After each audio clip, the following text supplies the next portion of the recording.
ॐ नमः शिवाय। स्वस्ति श्री गणेशाय नमः।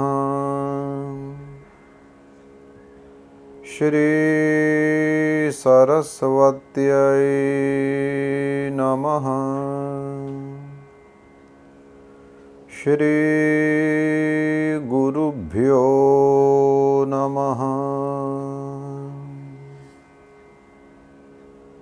शंभो महेश करुणामय शूलपाणे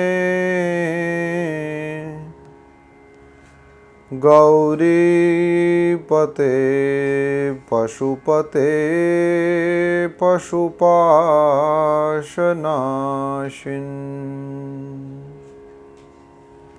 काशीपते करुणया जगदेतदेक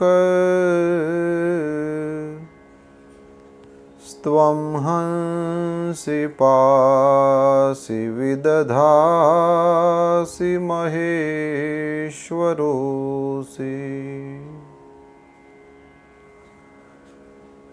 त्वत्तो जगद्भवति देव भव स्मरारे। त्वय्येव तिष्ठति जगन्मृडविश्वनाथ। त्वय्येव गच्छति लयं जगदेतदीश। लिंगात्मकं हरचराचरविश्वरूपिन् सत्सृष्टिताण्डवरचयिता नटराज राज नमो नमः। हे आद्य गुरु शंकर पिता नटराज राज नमो नमः। गंभीर नाद मृदंगना धबके उरे ब्रह्मांड मां। नित होत नाद प्रचंड ना नटराज राज नमो नमः। सत्सृष्टिताण्डवरचयिता नटराज राज नमो नमः। हे आद्य गुरु शंकर पिता नटराज राज नमो नमः। नटराज राज नमो नमः। नटराज राज नमो नमः।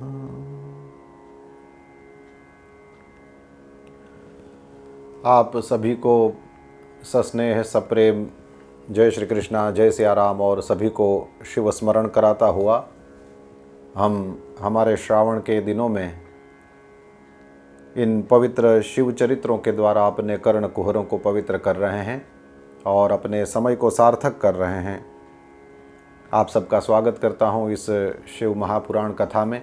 हम मूल शिव पुराण का दर्शन करते हुए धीरे धीरे आगे बढ़ रहे हैं और यथामति परब्रह्म परमात्मा गौरीपति पशुपति पशुपाश नाशिन श्री महादेव की जिस प्रकार हम पर कृपा बरस रही है, उस तरह से हम सब इस शिव पुराण का दर्शन करते हुए, उसका रस लेते हुए और जो भी उनकी कृपा है उसका अनुभव और लाभ लेते हुए आगे बढ़ रहे हैं। रुद्र संहिता में हम लोगों ने प्रथम खंड का जो सृष्टि खंड है उसका आनंद लिया। आप सबको कथा प्रवाह स्मरण में ही होगा। भगवान महादेव कैलाश में वहाँ पर उस गिरि शिखर पर रहने के लिए उद्यत हुए हैं। वहाँ पर उनको तपस्या करनी है और वे सती माता के साथ वहाँ पर गए हैं। विश्वकर्मा ने भवन बनाए हैं और वहाँ पर भगवान महादेव ने अपना निवास किया है। कुबेर भी वहाँ पर आए हैं। हमारे यहाँ भगवान महादेव के स्तोत्रों में तो भगवान महादेव को कुबेर के मित्र भी बताया गया है, क्योंकि शिव पुराण की इस कथा के अनुसार भगवान महादेव जी ने अपनी ओर से कुबेर को अपना मित्र बनाया है। उन्होंने तपस्या करी थी और इस वजह से उनको मित्र बनाया है। गुरुदेव भगवान के मुख से हमने स्तोत्र सुना है, उसमें धनेशस्य मित्रम ये शब्द आता है। वो धनेशस्य मित्रम का मतलब ही है कुबेर के मित्र। शरच्चन्द्रगात्रं गणानन्दपात्रं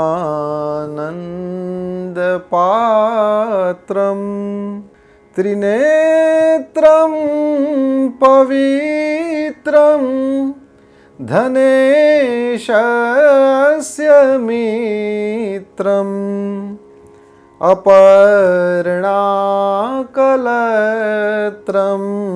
सदा सच्चरित्रं शिवं शङ्करं शम्भुमीशानमीडे।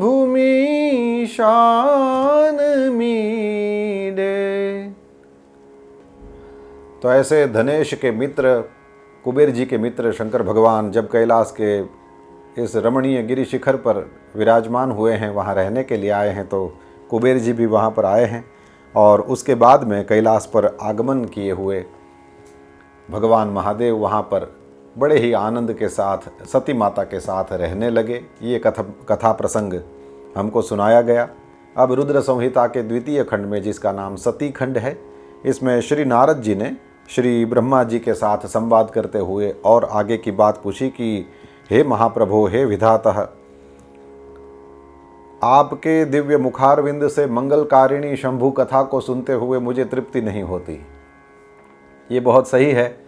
जो भी भगवान की कथा को सुनने का रसिक है, उसको भगवान की कथा सुनने से कभी भी संतुष्टि और तृप्ति नहीं होती, बल्कि ये बात है कि इसमें जैसे जैसे आप आगे बढ़ते जाते हैं, वो तो आपको रस नया नया नया नया मिलने लगता है। और ये सब लोगों का अनुभव है, सब श्रोताओं का अनुभव है कि नए नए वक्ता के मुख से सुनने में भी नया नया रस मिलता रहता है और भगवान के प्रति हमारी भक्ति और मजबूत होती चलती है। और यही एक हमको मीटर रखना चाहिए कि किसी के भी मुख से जब कथा सुने तो उससे भगवत भक्ति प्रकट होनी चाहिए। भगवत भक्ति प्रकट करावे, वही वक्ता श्रोता का जो वह संवाद है वह सार्थक माना जाता है। तो बिल्कुल देखिए, श्री नारद जी को तृप्ति नहीं हो रही है और सुनने का मन कर रहा है। ब्रह्मा जी कितना रस पूर्वक वे वहाँ पर उसका वर्णन कर रहे होंगे। अब उन्होंने प्रश्न पूछा कि हे ब्रह्मदेव, मुझे सती की कीर्ति से युक्त शिव का दिव्य चरित्र सुनना है। यानी अब सती माता केंद्र में रहेंगी और वो होगा तो शिव चरित्र ही, लेकिन क्योंकि शिव जी के साथ ये सब पात्र अलग अलग ढंग से जुड़े हैं, तो मुझे उनका भी चरित्र सुनना है, ताकि उनके चरित्र में जो शिव चरित्र आएगा वो सुनने से मेरी शिव भक्ति और दृढ़ होगी। शिव जी का चरित्र सुनने से शिव जी में भक्ति दृढ़ जरूर होती है, लेकिन शिव जी के भक्तों का, शिव जी के गणों का चरित्र सुनने से उनकी शिव भक्ति को देख करके भी हमारी शिव भक्ति जरूर वृद्धि को प्राप्त होती है। तो प्रश्न पूछा गया कि शोभाशालिनी सती माता किस तरह से दक्ष पत्नी के उदर से प्रकट हुई? महादेव जी ने विवाह का विचार कैसे किया? पूर्व काल में दक्ष के प्रति रोष के कारण सती माता ने अपने शरीर का त्याग किया था, वो कैसे हुआ? फिर वे हिमालय की कन्या कैसे हुई और पार्वती के रूप में प्रकट हुई उन माता सती ने, जो शिवा हैं, उन्होंने उग्र तपस्या फिर कैसे करी और फिर दूसरी बार उनका विवाह शिव जी के साथ कैसे हुआ? और कामदेव को नाश करने वाले भगवान महादेव के शरीर में उनको उनके आधे शरीर में स्थान कैसे प्राप्त हुआ, ये सारी बातें जो है आप विस्तार पूर्वक हमसे कहिए। ब्रह्मा जी ने कहा, हे मुनि, देवी सती और भगवान शिव का जो शुभ यश है वह परम पावन है, दिव्य है और अत्यंत गोपनीय भी है। ये सब आप कथाएं मेरे से सुनेंगे। हे मुनिश्रेष्ठ, परब्रह्म परमात्मा के सबसे प्रारंभ में देखें तो वे दिव्य आकृति से सुशोभित हो रहे हैं, उनके मन में किसी प्रकार का विकार नहीं है। और जब उन्होंने सृष्टि करना प्रारंभ किया तो फिर उनके वाम अंग से भगवान विष्णु का प्राकट्य है और उनके दाहिने अंग से मैं यानी ब्रह्मा जी कह रहे हैं कि मेरा प्राकट्य हुआ, और मध्य अंग से या अर्थात उनके हृदय से रुद्र कहते हैं मेरा प्राकट्य हुआ। ब्रह्मा मैं सृष्टि करता हुआ, विष्णु भगवान ने जगत का पालन करना प्रारंभ किया और फिर रुद्रदेव ने संहार का कार्य संभाला। तो इसके बाद में फिर उनकी आराधना करके मैं शक्ति संपन्न हुआ और मैंने ही देवताओं की, असुरों की इत्यादि मनुष्यों की, संपूर्ण जीवों की सृष्टि करी। अब इसके बाद में फिर मैंने दक्ष प्रजापति आदि सब देव शिरोमणियों की भी सृष्टि करी और मैं बड़ा प्रसन्न हुआ, अपने आप को बहुत ऊंचा मानने लगा। और उसके बाद में फिर वो सृष्टि आगे अपने आप बढ़े, इसके लिए मरीचि, अत्रि, पुलह, पुलस्त्य, अंगिरा, क्रतु, वशिष्ठ, दक्ष, नारद, भृगु, इन सब की जब मैंने ये महान प्रभावशाली मेरे मानस पुत्र थे उनको भी मैंने उत्पन्न किया। और जब उनको उत्पन्न किया तो उसी समय मेरे हृदय से एक अत्यंत मनोहर रूप वाली सुंदर नारी प्रकट हुई, उसका नाम संध्या था। और वो प्रकट हुई, उसके बाद में फिर मेरे मन से एक मनोहर पुत्र भी उत्पन्न हुआ है, पुरुष भी उत्पन्न हुआ है। उसने मुझे प्रणाम करके कहा कि हे ब्राह्मण, मैं क्या कार्य करूं, ये आप मुझे कहें।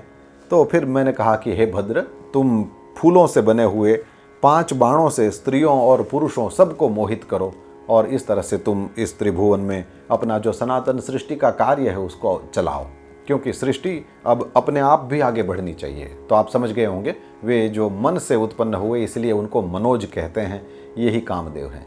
तो ब्रह्मा जी से इस तरह से संध्या और कामदेव दोनों प्रकट हुए हैं। इसके बाद में फिर कामदेव का रति के साथ विवाह कराया गया है और वो जो कुमारी संध्या थी उसका चरित्र बताया है। वही संध्या तपस्या करके फिर वशिष्ठ मुनि की पत्नी अरुंधति हुई है। यह दिव्य कथा बताया। वशिष्ठ मुनि और अरुंधति, ये अरुंधति माता करदम ऋषि और देवहूति माता से जो 9 कन्याएं प्रकट हुई थी उसमें एक अरुंधति भी हैं।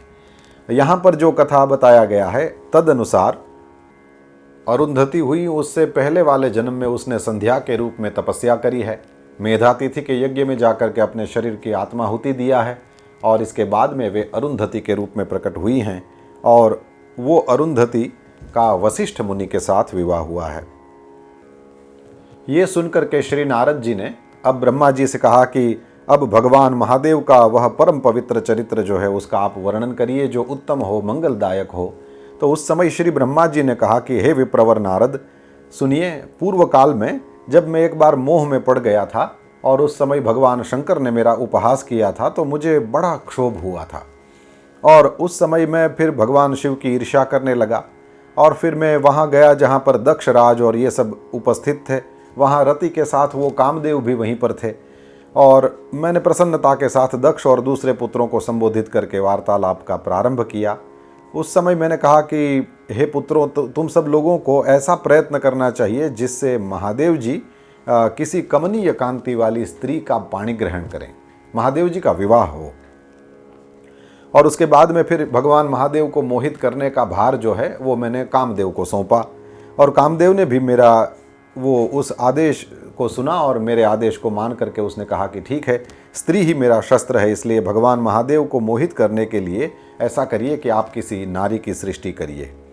इसके बाद में फिर मैं वसंत का प्रादुर्भाव मैंने किया और इसके बाद में फिर मदन जो है वो कामदेव सबको साथ में लेकर के, वसंत आदि को साथ में लेकर के फिर वो महादेव के पास जाता है। भगवान महादेव के उस तपस्या में भंग करना और उसको मुग्ध करने की कोशिश करने लगे ये लोग। ये जो हम कथा सुनते हैं रामचरितमानस में या ये कि कामदेव को भस्म कर दिया, उससे ये कथा अलग है। तो इन लोगों ने बड़ा प्रयत्न किया भगवान महादेव को मोहित करने का, लेकिन कोई फर्क महादेव को पड़ा नहीं। तो बड़ा प्रयत्न करने के बाद में भी ऐसा कुछ नहीं कर पाए तो फिर काम सपरिवार वहाँ से वापस चला गया। शिव जी जैसे बैठे थे वैसे ही बैठे रहे, कामदेव अपनी ओर से कोशिश करता रहा और वापस चला गया। ये कैसा लगता है, जैसे कोई हाथी बैठा हो और कुत्ता वहाँ जाए और भौंकने लगे, या फिर कोई व्यक्ति वहाँ जाए और हाथी को वहाँ से खड़ा करके उसको दूर भगाना हो तो उसके लिए एक फूल की माला लेकर के उसको मारे, तो हाथी का तो पता ही नहीं चलता कि कोई फूल की माला से मार रहा है। तो हाथी जैसे बैठा होगा वैसे ही बैठा होगा, वो फूल की माला वाले की माला टूट जाएगी और वो अंत में वहाँ से थक करके उसको जाना पड़ेगा, क्योंकि यदि हाथी उसके सामने देखेगा भी तब भी उसका जय श्री कृष्ण हो जाएगा। तो बस उस तरह से जैसे वो आदमी अपनी टूटी माला को वहीं पर फेंक करके और वो चला जाए, उसी तरह से कामदेव और वसंत और इन सबको भगवान महादेव के पास से चला जाना पड़ा, अपने स्थान पर वो चला गया। अब महादेव जी तो जैसे वो अपनी तपस्या में या अपने शांत स्वरूप में स्थित होते हैं वैसे ही हैं, लेकिन ब्रह्मा जी के मन में वो निष्फल गए कामदेव को भेज करके उनके मन में इस तरह से मोह को उत्पन्न कराने में। तो फिर ब्रह्मा जी तो और व्यग्र हो गए, अब चिंता में पड़ गए। तो उन्होंने फिर श्री हरि का स्मरण किया कि अब मैं क्या करूं। तो दीन वचनों से युक्त शुभ स्तोत्रों द्वारा फिर भगवान श्री हरि की स्तुति करते हैं। भगवान विष्णु प्रसन्न होकर के मिले हैं ब्रह्मा जी को और फिर ब्रह्मा जी को कहा कि हे विधातः, आज आपने मेरा स्मरण क्यों किया है। तो ब्रह्मा जी ने पूरा प्रसंग सुनाया कि मैं मुग्ध हो गया था उसको देख के, शिव जी हंसे तो मुझे लगा मैं भी ऐसा कुछ करूं, मैं तो सर्जन करने वाला हूं, तो मैं ऐसी किसी स्त्री का सर्जन करूं कि शिव जी भी मोहित हो जाएं, तो ऐसा कुछ करना चाहता हूं। तो कहा कि हे केशव, भगवान शिव किसी भी प्रकार से किसी पत्नी को ग्रहण करेंगे तो मैं सुखी हो जाऊंगा। तो भगवान मधुसूदन फिर हंस पड़े कि पता नहीं ये क्या माया है, सब लोगों को इसी तरह के छोटे छोटे भावों में अटक जाना। देखिए, इसका अर्थ हम ये सुनते हुए खास सावधान रहें, इसमें ब्रह्मा जी की कमी न समझें। अच्छे श्रोता होंगे, आपका पॉइंट ऑफ व्यू ठीक होगा, तो आप इस तरह से साधक की भावना से सुन रहे होंगे, तो इसका मतलब आप ये समझेंगे कि यहाँ तक पहुँचने के बाद में भी कोई गिर सकता है, यहाँ तक पहुँचने के बाद में भी ये सारे सवाल रहते हैं, यहाँ भी ईर्ष्या है, यहाँ भी अहंकार है, यहाँ भी मत्सर है। तो आप लोगों को, मुझको, हमको कितना ख्याल करना चाहिए। ये ब्रह्मा हो जाने के बाद में भी ऐसी लीला करते हैं और हमको समझाते हैं कि देखो कोई माया की पकड़ से बाहर नहीं है, इसलिए केवल शिव जी के उन पावन चरणों का आश्रय करो, वे चाहें तो हमको माया से मुक्त कर सकते हैं, बाकी ब्रह्मा विष्णु वो भी फंस जाते हैं।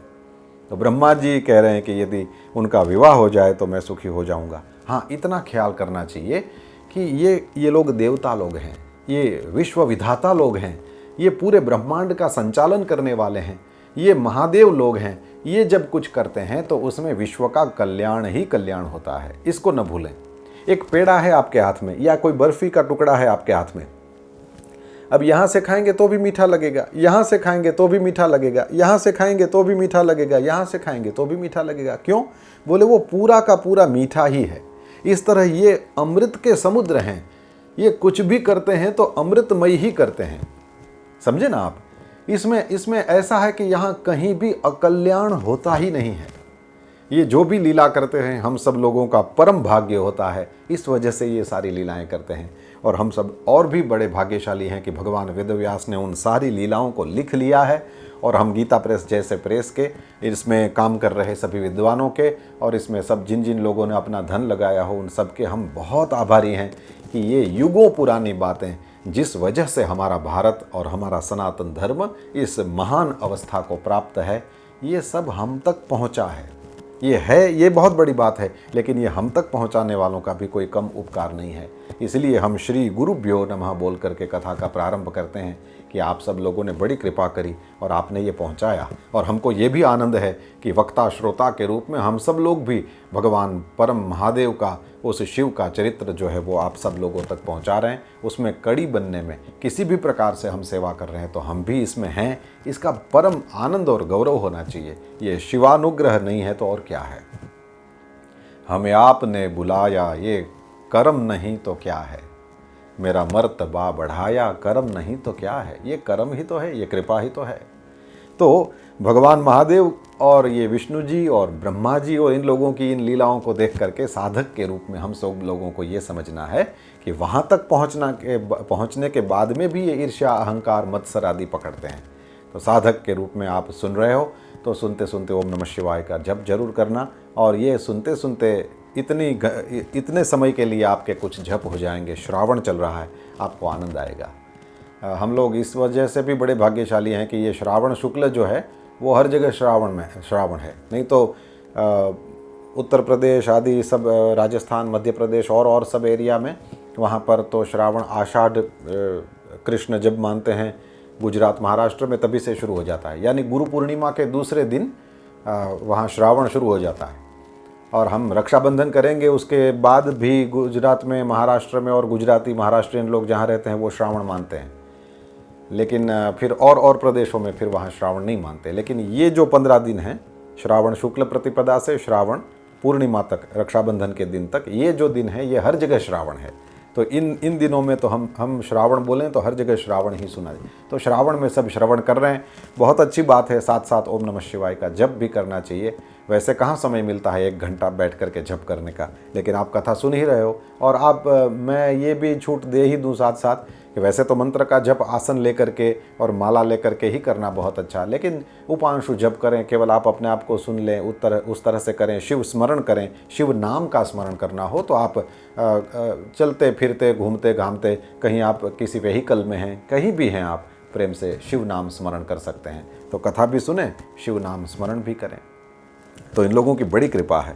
अब भगवान मधुसूदन हंस पड़े और उन्होंने कहा कि देखो, ऐसा है ब्रह्मा जी, शिव जी ही सबके कर्ता, भरता और हरता हैं। भरता यानी पालक, हरता यानी संहारक। तो शिव जी ही सबको उत्पन्न करने वाले हैं, सबका पालन करने वाले हैं, सबका संहार करने वाले हैं। वे योग परायण हैं, योग मार्गदर्शक हैं, वे गर्वहारी हैं, लोकेश्वर हैं और सदा दीन वत्सल हैं। आप उन्हीं की शरण में जाइए, सर्वात्मा शंभु का आप भजन करिए और शिव का स्मरण करते हुए उत्तम तपस्या करिए और देवी शिवा का भी ध्यान धरिए। देवेश्वरी यदि प्रसन्न हो जाएंगी तो सारा कार्य जो है वो सिद्ध हो जाएगा। अब आप ऐसा करिए कि आप दक्ष को आज्ञा दीजिए, उसको इसमें निमित्त बनने के लिए उसको तपस्या करना चाहिए। तो भक्ति भावपूर्वक, प्रयत्नपूर्वक वह तपस्या करेगा और भगवान महादेव की इच्छा से देवी माँ प्रसन्न होंगी, और वो प्रसन्न होंगी तो बिल्कुल जो भी आप चाहते हैं वो सब हो जाएगा। तो इस तरह से भगवान महादेव हम दोनों की तरह, जैसे आप वाग्देवी के साथ जुड़े हैं, मैं लक्ष्मी के साथ जुड़ा हूँ, तो इस तरह से भगवान शंकर जो हैं वो रुद्र नाम से प्रकट हुए हैं। वे शिवा जो हैं देवी, वो सती नाम से प्रकट होंगी और उनके साथ विवाह करेंगे। तो आप उस तरह से ही प्रयत्न करिए। ब्रह्मा जी ने दक्ष को आज्ञा दिया है और दक्ष जो है वो तपस्या करने के लिए आगे बढ़ते हैं। ये कथा फिर आगे वाले अध्यायों में बताया गया। प्रजापति दक्ष गए हैं क्षीर सागर के उत्तर तट पर। वहां जाकर के जगदम्बिका पुत्री के रूप में प्राप्त हों और उनके दर्शन प्राप्त हों, ऐसी मंगलमयी कामना के साथ हृदय मंदिर में देवी शिवा को विराजमान करके दिव्य तपस्या करने लगे हैं। उन्होंने शौच संतोष आदि नियमों से युक्त होकर के 3000 दिव्य वर्षों तक तपस्या करी है और देवी शिवा ने उनको प्रत्यक्ष दर्शन दिया है। दक्ष तो विचित्र वचनावलियों से उनकी दिव्य स्तुति करने लगे। हे जगदम्बे, हे महामाये, हे महेश्वरी, आपको नमस्कार हो। आपने कृपा करके अपने साक्षात स्वरूप के मुझे दर्शन कराए हैं। हे भगवती, हे आद्ये, मेरे ऊपर प्रसन्न हो। हे शिवरूपिणी, मेरे ऊपर प्रसन्न हो। हे जगन्माये, आपको मेरा नमस्कार हो। प्रसीद भगवत्याद्ये, प्रसीद शिवरूपिणी, प्रसीद भक्तवरदे, जगन्माये नमोस्तुते। ब्रह्मा जी कहते हैं महेश्वरी शिवा प्रसन्न हुई हैं और उन्होंने दक्ष को कहा कि मैं आपको आपका जो भी मनोवांछित वरदान है वो मैं दूंगी। तो दक्ष ने कहा कि आप मेरी पुत्री बन जाइए, महादेव की आप पत्नी बन जाइए। इस तरह का ही मनोरथ है मन में, और कुछ है नहीं। तो देवी शिवा ने कहा कि ठीक है, मैं तैयार हूँ तुम्हारी भक्ति के अधीन होकर के। वैसे तो मैं सबकी स्वामिनी हूँ, लेकिन फिर भी मैं अपने भक्तों की इच्छा के अधीन हो जाती हूँ। तो जैसे आप चाहते हैं वैसे ही मैं आपकी पत्नी के गर्भ से आपकी पुत्री के रूप में अवतीर्ण होंगी, और फिर मुझे भी तपस्या करनी पड़ेगी, तब जाके शिव प्राप्त होंगे। तो मैं दुर्लभ है ऐसी तपस्या करूँगी और फिर महादेव जी के पास वरदान प्राप्त करूँगी और महादेव जी को पति के रूप में प्राप्त करूँगी। लेकिन हे प्रजापते, मेरा एक वचन आपको सुनना होगा, प्रतिज्ञा होगी मेरी कि यदि आपके मन में मेरे लिए कभी भी थोड़ा सा भी कम भाव आया, यदि थोड़ा आदर आपके मन में घटा, यदि कम हुआ, तो फिर मैं अपने प्राणों का त्याग कर दूंगी, अपने शरीर का त्याग कर दूंगी। बस इतना ही आप ख्याल करें। ये यहाँ पर प्रसंग है, इसलिए मुझे कहना अच्छा लगेगा, और ये हम करते ही हैं। लेकिन भारतीय संस्कृति ऐसी है कि इसमें ऐसे कथा प्रवचनों के द्वारा हमको जीवन जीने का सही मार्गदर्शन दिया जाता है। तो जीवन जीने का सही मार्गदर्शन प्राप्त हो, उसमें कई पहलू होते हैं। इसमें एक पहलू ये भी है, जब कोई भी बेटी घर से ब्याह करके जब अपने पति के घर चली जाती है, तो पीहर में उसका बहुत मान रखना चाहिए। ये सभी पीहर वालों को पीहर वाला ही बन करके, ये सभी व्यक्तियों को पीहर वाला बन के सुनना है। इसमें जो भी, जैसे कोई बहन बेटी सुन रही है तो उसको भी इस तरह से ही सुनना है कि मेरी बेटी जिसका विवाह हो गया हो, जिसके बेटियां हो और विवाह हो गया हो, तो वे जब आपके पास आएँ, जब आपके पास यानी अपने पीहर में आएँ, तब आप अपनी बेटियों का खूब आदर करिए। जिसका भी विवाह हो गया हो, ऐसी बेटियां पीहर में अपने मान को खोजती हैं। ये बहुत महत्व का है कि माता पिताओं के तो वो जिगर के टुकड़े होती हैं, इसलिए उनके लिए तो सवाल ही नहीं है। वे तो खूब आदर मान सम्मान उनको देंगे ही देंगे। मैंने देखा है, पिताजी भी बेटी को बहन कहते हैं, माता भी बेटी को बहन कहती हैं। जब वो बड़ी हो जाए तो उसको बहन कह करके पुकारते हैं, बेटा नहीं कहते। तो बहुत आदर मान सम्मान मिलता है। लेकिन भाइयों को और भाभियों को भी ख्याल करना, भतीजों को और भतीजियों को भी ख्याल करना। जब ससुराल से बेटियां आती हैं अपने पीहर में, तो खूब मान सम्मान मिलना चाहिए। ये कह करके देवी माँ जो है वो अंतर्धान हो गई है, और दक्ष बड़े ही प्रसन्नतापूर्वक अपने घर वापस आए हैं। इसके बाद में फिर दक्ष के द्वारा मैथुनी सृष्टि का प्रारंभ हुआ। उन्होंने अपने हरिअश्व और शबलाश्व नाम के पुत्रों को प्रकट किया। वे नारायण सरोवर के किनारे गए, उन्होंने तपस्या करी, भगवान की प्राप्ति करी है। इसके बाद में ब्रह्मा जी की कृपा से दक्ष को यह ज्ञान हुआ कि सृष्टि को आगे बढ़ाना हो तो फिर पुत्रों के द्वारा नहीं, पुत्रियों के द्वारा होगा। इस वजह से दक्ष ने 60 कन्याओं को उत्पन्न किया है, और उसके बाद वे उन सब का विवाह करके, जैसे 10 कन्याएं उन्होंने विधिपूर्वक धर्म के साथ ब्याही, 13 कन्याओं को कश्यप मुनि को दिया है, 27 कन्याओं का विवाह चंद्रमा के साथ किया है, भूत, अंगिरा और कृशाश्व को उन्होंने 2-2 कन्याएं दिया है, और बाकी की जो 4 कन्याएं थी वे तार्क्ष्य अथवा अरिष्टनेमि के साथ उनका विवाह हुआ है। और इन सभी की जो 60 कन्याएं हैं, इन सभी की संतान परंपराओं से ये तीनों लोग भरे पड़े हैं। कोई लोग ऐसे कहते हैं कि शिवा अथवा जो सती माता हैं, ये ही दक्ष की ज्येष्ठ पुत्री यानी सबसे बड़ी वे ही थी। और कुछ लोग ये भी कहते हैं कि वे मझली बेटी थी, और कुछ लोग ये भी कहते हैं कि सबसे छोटी कन्या सती माता थी। श्रीमद् भागवत में जो वर्णन है उसके अनुसार सबसे छोटी थी, ऐसा ही लगता है। और शिव पुराण में ब्रह्मा जी ने निर्णय दिया है कि कल्प भेद से तीनों ही मत सही हैं। अब तो पुत्र पुत्रियों की उत्पत्ति के बाद में पत्नी सहित दक्ष ने मन में ही जगदम्बिका का ध्यान किया है, और वहाँ पर माता ने भी इस तरह से विचार किया है कि अब वीरिणी के गर्भ से मैं अवतार लूँ। दक्ष के हृदय में माता पधारी हैं, और इसके बाद में फिर जब सुखद मुहूर्त आया तो देवी शिवा वे शीघ्र ही अपनी माता के सामने प्रकट हुई हैं। आकाश में से फूलों की वर्षा होने लगी, और दक्ष ने दोनों हाथ जोड़ करके नमस्कार किया। देवी ने कहा है, आपका मनोरथ सिद्ध हो गया, अब आप अपनी तपस्या का फल ग्रहण करिए। और उनके सामने ही छोटी सी बालिका के रूप में माता प्रकट हुई हैं। बोलिए जगदम्बा मात की जय। पुत्री का अलौकिक रूप देख करके सारी स्त्रियां हर्षित हो गई हैं। सब लोगों ने प्रेम से जय जयकार किया है, गीत वाद्य बजने लगे हैं, बहुत बड़ा उत्सव हुआ है। दक्ष ने वैदिक और कुलोचित आचार का विधिपूर्वक अनुष्ठान किया है। मेरे भाई बहन, अब तो हमारे यहाँ ये ज़्यादा दिखता नहीं है, लेकिन फिर भी यदि कहीं कुछ बचा हो ऐसा, तो ऐसा ही नहीं होता है कि बेटे के जन्म के समय ही हमको ये उत्सव आदि करना और ये सब विधियाँ करना और ये करना होता है। बिल्कुल ऐसा नहीं है। चाहे बेटे का जन्म हो, चाहे बेटी का जन्म हो, सब कुछ बिल्कुल उचित ही है। यदि किसी को बेटी पसंद ना हो, मुझे नहीं लगता कि अब इस ज़माने में ऐसा कुछ होगा, लेकिन यदि कहीं हो कहीं भी कोने में कहीं छिप करके ऐसा विचार किसी के भी मन में बैठा हो तो खास ख्याल करना कि हम हैं ही इसलिए कि हमारे नाना जी ने यानी हमारी माता के पिता ने बेटी को जन्म ने दिया था। यदि हमारी माता के पिता ने बेटी को जन्म ने नहीं दिया होता तो हम होते ही नहीं। ये खास ख्याल करना, इस पर सोचना आप। तो बेटे बेटी में किसी प्रकार का भेद अब करने जैसा है नहीं, ज़्यादा करेंगे तो चलेगा भी नहीं। उन्होंने पुत्री का प्रसन्नतापूर्वक उमा ऐसा नाम रखा है। अब वे बड़ी होने लगी हैं। एक दिन पिता के पास खड़ी हुई सती को ब्रह्मा जी कहते हैं मैंने देखा। उन्होंने यानी उनके पिता ने यानी दक्ष ने मेरा नमस्कार करके सत्कार किया और फिर दक्ष ने दिए हुए शुभ आसन पर मैं बैठा था। तो उस समय मैंने ऐसे ही विनयपूर्वक उस बालिका को कहा कि हे सती, जो केवल आपको ही चाहते हैं ऐसे जगदीश्वर महादेव को आप पति के रूप में प्राप्त करिए। ये कह करके मैं वहाँ से विदा लेकर के चला गया। भक्तवत्सला सती जो वास्तव में जगदम्बा ही हैं और स्वेच्छा से मनुष्य रूप धारण करके प्रकट हुई हैं, वे कौमार अवस्था को पार कर गई थी, युवती हो गई थी और इस वजह से दक्ष को भी चिंता थी कि अब मुझे क्या करना चाहिए।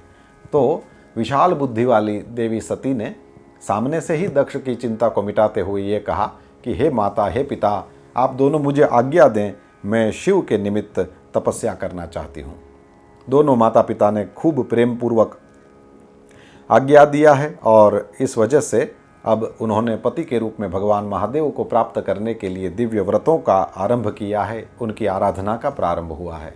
सबसे पहले उन्होंने नंदाव्रत किया है और नंदाव्रत करके शिव जी का वे ध्यान करने लगीं और सती माता ने उस नंदाव्रत के प्रभाव से ही भगवान महादेव को प्राप्त किया है।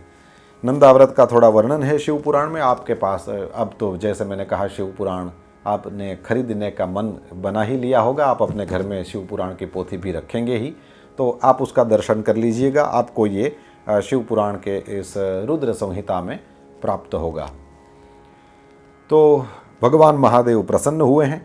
प्राप्त उनको जैसे ही सती माता ने दिव्य तपस्या करी, नंदाव्रत किया, उसके द्वारा उनको सिद्धि मिली है और सारे देवताओं ने देखा कि सती माता की तपस्या परिपूर्ण हुई। इस व्रत के द्वारा शिव जी की उन्हें प्राप्ति अब होनी चाहिए। तो शिव जी तो शांत बैठे हैं, वो कहाँ सती के पास जाने वाले थे, वो तो अपने आनंद में अपनी मस्ती में हैं। लेकिन फिर देवताओं ने कहा कि सती माता खुद उठ करके शिव जी के पास नहीं जाएंगी, शिव जी खुद उठ करके अपना उनका ध्यान अपना चल रहा है, तो वे कहाँ सती माता के पास जाने वाले हैं। तो ऐसा हो तो फिर हम जाए ना। तो देवता लोग सब गए और वहाँ जा कर के भगवान महादेव को देखते ही उन सब ने चरणों में शीश नवाया है और प्रेम से स्तुति करी है। हे प्रभु, आपकी सत्व, रज और तम नाम की जो 3 शक्तियाँ हैं, उनके राग वगैरह जो वेग हैं वो बड़े असह्य हैं। वेदत्रयी अथवा लोकत्रयी आपका स्वरूप है। आप शरणागतों के पालक हैं। आप में असीम शक्ति है। आप असीम अनुग्रह करने वाले हैं। आप स्वयं असीम हैं। आपको नमस्कार हो। स्तुति सुनकर के सभी की उत्पत्ति के हेतुभूत भगवान शंकर प्रसन्न हुए हैं और ब्रह्मा जी को, विष्णु जी को और सबको देख करके वार्तालाप करने लगे और आगमन का कारण पूछा है। तो ब्रह्मा जी ने कहा कि हे देवदेव, हे महादेव, हे करुणा सागर प्रभो, हम देवता ऋषि ये सब हम आपके पास इसलिए आए हैं कि जिस तरह से लक्ष्मी भगवान विष्णु की और सावित्री मेरी सहधर्मिणी है, इस प्रकार अब आप इस समय अपनी जीवन सहचरी प्राणवल्लभा को यानी ग्रहण करिए और पत्नी को ग्रहण करिए, विवाह करिए। तो ईश्वर शिव जी ने कहा कि आप दोनों जो भी कहो, विष्णु भगवान और ब्रह्मा जी जो भी कहे वो मेरे लिए तो बड़ी गौरवपूर्ण बात होती है, किंतु मेरे लिए ये विवाह करना जो है वो उचित नहीं है, ऐसा मुझे लगता है। क्योंकि मैं तो पहले से ही तपस्या में संलग्न रह करके हमेशा संसार से विरक्त रहता हूँ और ये भी बात सही है कि मेरे मन में कहीं भी विवाह के लिए लेश मात्र भी इच्छा नहीं है।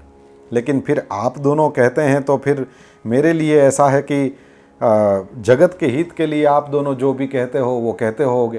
तो आपने जो भी कुछ कहा है उस तरह से मैं करूँगा। आप दोनों के वचनों को मैं इसमें कभी भी मिथ्या नहीं होने दूंगा। लेकिन आप दोनों इतनी कृपा करिए कि मैं ऐसी पत्नी हो मेरी कि जो हमेशा मेरे कर्म के अनुसार वो चले। और दूसरा ये भी कि यदि वो मुझ में कभी भी अविश्वास करेगी या मेरे वचनों के ऊपर अविश्वास करेगी या मुझ पर अविश्वास करेगी तो फिर मैं उसका त्याग कर दूंगा, ये मेरी शर्त रहेगी। अब ये सब भावी में होने ही वाला है, इस वजह से ही तो शंकर भगवान के मुख से ये निकला है। तो फिर श्री हरि और ब्रह्मा जी मंद हास्य के साथ कहते हैं कि साक्षात सदाशिव की धर्मपत्नी जो उमा है, वे ही जगत का कार्य करने के लिए भिन्न भिन्न रूप में प्रकट होती हैं। वे ही लक्ष्मी जी बनी हैं, वे ही सावित्री या वाग्देवी बनी हैं, और वे ही लोकहित का कार्य करने की इच्छा से दक्ष की पुत्री के रूप में अवतीर्ण हुई हैं। उनका नाम सती है। आप कृपा करिए और वे आपके ही कार्य में बिल्कुल जैसे आपने कहा आपके कर्म के अनुसार चलेंगी। और यदि कभी ऐसा हो कि आप में या आपके वचन में उन्होंने अविश्वास किया हो, ऐसा आपको लगे, तो ज़रूर आप वो जैसे चाहते हैं उस तरह से फिर रहिएगा। तो आप जरूर अभी उनको वरदान देने के लिए प्रस्थान करिए और उनकी तपस्या के अनुरूप उनको वरदान दीजिए और उनके साथ विवाह करिए। तो बस महेश्वर के साथ मधुसूदन अच्युत ने उसका समर्थन किया है। और जैसे ही ब्रह्मा जी ने ये सारी बातें करी तो सब लोग प्रसन्न हुए हैं। और भक्तवत्सल शिव ने भी हंस करके ब्रह्मा जी के सामने देख करके कहा कि ठीक है, जो आप कह रहे हैं वैसे ही करेंगे। और सब देवता लोग प्रसन्न होकर के अपने अपने अभीष्ट स्थानों में चले गए। अब तो सती माता को भगवान महादेव के पास से वरदान की प्राप्ति होनी है। आश्विन महीने की शुक्ल पक्ष की अष्टमी तिथि को उपवास करके भक्ति भाव से सर्वेश्वर भगवान शिव का सती माता ने पूजन किया है और इस तरह से उन्होंने नंदाव्रत पूर्ण किया है। और इसके बाद में नवमी तिथि को वे दिन में ध्यान मग्न हुई थी और ऐसी सती माता को भगवान महादेव ने प्रत्यक्ष दर्शन दिया है। शिव जी ने कहा, हे देवी, आप मुझसे कुछ वरदान मांगो। भगवान महादेव को सामने पाकर के सती माता नीचा मुख किए सामने खड़ी हैं, अत्यंत आनंद में हैं, कुछ बोल नहीं पाई। भगवान महादेव ने फिर से कहा है, मैं प्रसन्न हूँ, आप प्रेम से कुछ न कुछ वरदान मांग लीजिए। तो जैसे ही महादेव जी ने बार बार कहा है तो सती माता स्पष्ट तो नहीं बोल पाई, लेकिन इतना कहा कि हे वरदान देने वाले प्रभु, मुझे मेरी इच्छा के अनुसार ऐसा कुछ वरदान दीजिए जिसका कभी भी विनाश न हो। महादेव जी ने अपनी बात को ठीक से वो महादेव जी के सामने सती माता कह नहीं पाती हैं, ये देख करके महादेव जी ने ही कहा कि हे देवी, ऐसा करिए, आप मेरी भार्या बन जाइए। भार्या शब्द है पत्नी के अर्थ में। थोड़ा थोड़ा संस्कृत भी साथ में सीखते चलिए। तो पत्नी को संस्कृत में कहते हैं भार्या, जो भरण पोषण करती है भार्या। तो शंकर भगवान ने सामने से ही कहा तो फिर आनंद मग्न हुई सती माता जो है वो चुपचाप वहाँ पर खड़ी रह गई, क्योंकि उनको जो मनोवांछित वरदान चाहिए था वो तो प्राप्त हो गया। अब तो फिर वो दक्ष कन्या प्रसन्न होकर के कहने लगी कि आप मेरे पिता के पास आइए और उनको कह कर के वैवाहिक विधिक पूर्वक मेरा पाणी ग्रहण करिए। ब्रह्मा जी कहते हैं, महेश्वर ने प्रेम से कहा है, हे प्रिय, ऐसा ही होगा। उसके बाद में दक्ष कन्या सती वहाँ पर शिव जी को प्रणाम करके अपनी माता के पास पहुंच गई। भगवान महादेव भी अपनी तरह से हिमालय में अपना जो कैलाश वो धाम है वहाँ पर पहुंच गए हैं। अब तो शंभु ने ब्रह्मा जी के पास जाकर ब्रह्मा जी को बुलाया है और ब्रह्मा जी को कहा कि हे ब्रह्मन, जब से मैंने ये निश्चित किया है कि मैं विवाह करूँगा तो उसके बाद में फिर मेरे मन में इसकी सिद्धि कैसे होगी उसका विचार आ रहा है। तो मुझे ऐसे लगता है कि अब आप ही जाइए मेरी ओर से और दक्ष को कहिए कि प्रजापति दक्ष शीघ्र ही अपनी कन्या को मुझे पत्नी के रूप में दे दें। तो ब्रह्मा जी ने कहा कि ठीक है, हे वृषभध्वज, ऐसा है कि ये तो कहने की ज़रूरत भी नहीं पड़ेगी, दक्ष स्वयं ही इस तरह से अपनी पुत्री को आपकी पत्नी के रूप में समर्पित करेंगे। तब नारद जी ने कहा कि माता सती जब घर वापस आ गई तो उसके बाद दक्ष ने क्या किया? तो ब्रह्मा जी कहते हैं, सती माता जब घर वापस आ गई, उन्होंने माता पिता को प्रणाम किया और तपस्या संबंधी सारे समाचार जो हैं वो सब सुनाए कि महेश्वर प्रकट हुए, उन्होंने मुझे अपनी पत्नी बनाने के संबंध में सोचा है और उन्होंने मुझे वरदान दिया है। तो माता पिता अत्यंत आनंद में आ गए। आनंद का जैसे वहाँ से स्रोत बह चला और महा उत्सव होने लगा है। इसके बाद में फिर दक्ष थोड़ा चिंता में पड़ गए कि भाई मेरी बेटी का विवाह आपके साथ में करना चाहता हूँ, ऐसा मैं अपने मुँह से शिव जी को कैसे कहूँ। तब तक तो श्री ब्रह्मा जी वहाँ पर उपस्थित हो गए। दक्ष ने प्रणाम किया है, सामने खड़े रहे हैं। ब्रह्मा जी को विधिपूर्वक आसन दिया है, आगमन का कारण पूछा है। उस समय मैंने उसे कहा, हे प्रजापते, ऐसा है कि भगवान शंकर ने आपकी पुत्री को अपनी पत्नी के रूप में प्राप्त करने के इस हेतु, ये सारा प्रसंग निश्चित करने के हेतु ही मुझे आपके पास भेजा है। तो आप अविलंब अपनी पुत्री को उनकी सेवा में सौंप दीजिए, आप कृतकृत्य हो जाएंगे। उनको मैं ही आपके घर पर ले आऊँगा। दक्ष अत्यंत प्रसन्न हुए हैं और हे पिताजी, जैसी आपकी आज्ञा है वैसा ही सब कुछ होगा। ये कह करके परम आनंद में, परम प्रसन्नता में अपनी पुत्री के भविष्य में भगवान महादेव जी पति होंगे, ये सोच सोच करके अत्यंत कृतार्थ हुए हैं। दक्ष आनंद में आए हैं। अब तो ब्रह्मा जी के पास फिर दक्ष की अनुमति प्राप्त हुई है, ये समाचार मिला है। और इसके बाद में फिर तुरंत गए हैं ब्रह्मा जी भगवान महादेव के पास और कहा कि हे वृषभध्वज, दक्ष ने मुझे कहा है कि आप भगवान महादेव जी को मेरे घर पधराइए और वे यहाँ से सती को अपनी पत्नी बना करके ले जाएं, यही उचित होगा। तो आप इस तरह से करिएगा। तो शुभ मुहूर्त में आप उनके घर चलिए और सती को लेकर के आइए।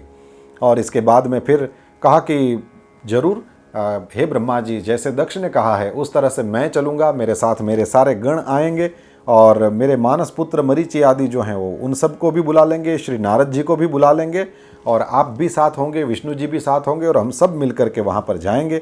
भगवान विष्णु अपने सैनिकों के साथ, कमला देवी के साथ और अपने सैनिकों के साथ चलेंगे। और कौन सा मुहूर्त निकाला जाए, तो शिव पुराण के अनुसार सती माता और शिव जी का जो विवाह हुआ, पार्वती और शिव जी का विवाह वो बाद में आएगा। अभी जो हम कथा सुन रहे हैं वो सती माता और शिव जी का जो विवाह हुआ वो चैत्र शुक्ल त्रयोदशी को रविवार पूर्वा फाल्गुनी नक्षत्र था। और इस समय भगवान महेश्वर विवाह के लिए यात्रा करते हैं। ऋषियों के साथ यात्रा करते हुए भगवान शंकर बहुत सुंदर शोभा को प्राप्त कर रहे थे। उनका जो वो श्रृंगार है वो सब वृषभ है, बाघांबर उन्होंने लपेटा हुआ है, सर्प है, जटा है, चंद्रकला है और बलिवर्द नंदिकेश्वर पर वे आरूढ़ हुए हैं। प्रसन्नतापूर्वक दक्ष के घर में गए हैं। दक्ष ने स्वयं समस्त देवताओं का सत्कार किया है। भगवान महादेव को घर के अंदर पधरा करके लाए हैं, दिव्य आसन दिया है और विधिपूर्वक उनका पूजन किया। फिर श्री विष्णु भगवान का, ब्रह्मा जी का, ब्राह्मणों का सबका पूजन किया है। और ब्रह्मा जी को ही दक्ष ने कहा कि हे पिताजी, आप स्वयं विधि हैं, आप स्वयं विधाता हैं, आप ही ये शिव और सती के विवाह का दिव्य मांगलिक जो कर्म है, यह वैवाहिक कार्य जो है वो विवाह की विधि आप ही कराइए। तो मैं भी बड़े आनंद में आ गया। ब्रह्मा जी नारद जी को कथा सुनाते हुए कहते हैं कि मैंने कहा बहुत अच्छा, हम ही कराएंगे। और मैं सब कार्य कराने लगा और दक्ष ने बड़ी ही प्रसन्नतापूर्वक सती माता का हाथ जो है वो भगवान शंकर के हाथ में सौंप दिया। बोलिए उमा महेश्वर भगवान की जय, सती शंकर भगवान की जय। भगवान महादेव ने भी सती के हाथ को ग्रहण किया है और उस समय नृत्य गीत के साथ महान उत्सव होने लगा है। दक्ष कृतार्थ हो गए कि मेरी बेटी के आज भर्ता बने हैं महेश्वर, और शिवा और शिव अत्यंत प्रसन्न हुए हैं। पूरा संसार जो है वो मंगल का निकेतन बन गया है। और फिर विवाह की विधि में आगे सती माता और भगवान महादेव एक दूसरे का हाथ पकड़ करके फिर अग्नि की परिक्रमा करते हैं। और इसके बाद में कन्यादान करके दक्ष ने भगवान महादेव को विविध प्रकार की वस्तुएं वो जो देते हैं दायज के रूप में वो दिया है। और इसके बाद में श्री हरि प्रसन्न होकर के आगे आए हैं। उन्होंने भगवान महादेव का तत्व का वर्णन करती हुई एक दिव्य स्तुति करी है। और इसके बाद में फिर शंकर भगवान गए हैं ब्रह्मा जी के पास में और कहा कि आपने सब वैवाहिक कार्य अच्छी तरह से संपन्न कराया है और आप मेरे आचार्य हैं, तो आपको मैं क्या दक्षिणा दूं। तो शंकर भगवान तो सबके सर्वेश्वर हैं, इनसे ऊपर तो कोई है नहीं, लेकिन फिर भी वे लौकिक रीति का आश्रय करते हुए इस तरह से कहने लगे हाथ जोड़ करके। तो फिर ब्रह्मा जी ने कहा कि महाराज, यदि आप हमको कुछ दक्षिणा ही देना चाहते हो तो हम रुपया पैसा थोड़ी लेंगे। आप हमको यदि देना चाहते हैं कुछ वरदान, तो आप इसी रूप में, यानी ये दुल्हा रूप में ही इसी वेदी पर हमेशा के लिए विराजमान रहिए। आप पूरे शिव चरित्र को देखिएगा। इस शिव पुराण में भी हम जैसे जैसे आगे बढ़ेंगे तो आपको देखने को मिलेगा, हर जगह हर लोगों ने, शिव जी ने जैसे ही कहा कुछ वरदान मांगो तो कहा यहीं रह जाइए। ये जितने भी ज्योतिर्लिंग हैं उनकी सबकी कथाओं में आपको यही दिखेगा। शिव जी यदि आप प्रसन्न हो तो हे महेश्वर आप यहीं रह जाइए, यहीं रह जाइए। और शिव जी किसी को मना नहीं करें। तो कितने ज्योतिर्लिंग और कितने स्वयंभूलिंग और कितने भक्तों के द्वारा, सिद्धों के द्वारा, देवताओं के द्वारा स्थापित लिंग, और हर जगह महादेव को कहा गया आप यहीं रह जाइए, और हर जगह महादेव वहीं रहते हैं। तो अब आपको ही सवाल होगा कि महादेव सोमनाथ में रहते हैं कि कैलाश में रहते हैं कि अमरनाथ में रहते हैं कि पशुपतिनाथ में रहते हैं कि काशी में रहते हैं कि रामेश्वरम में रहते हैं, कहाँ रहते हैं, और कोई रुद्रलोक जैसा भी ऊपर कुछ है कि नहीं है। लेकिन उस बात को याद करेंगे तो यहाँ कोई कन्फ्यूजन नहीं रहेगा। और वो छोटी सी बात यह है कि भगवान महादेव कौन है? ब्रह्म तत्व हैं। इनका कोई आकार नहीं है। और उस वजह से जैसे आकाश सर्वत्र व्याप्त है, तो आकाश को उत्पन्न करने वाले महादेव भी सर्वत्र व्याप्त हैं।